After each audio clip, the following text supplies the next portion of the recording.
Here I have TOSCIDO M863, and today I'm going to show you how to clear browsing data on this device. So firstly, you have to open your internet browser,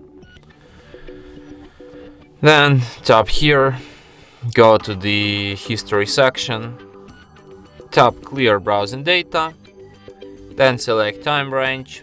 It could be last hour, last day, last week, last month, or all time.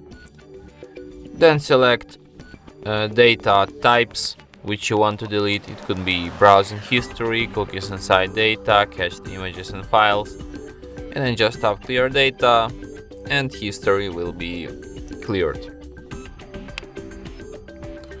And that's it. Thanks for watching.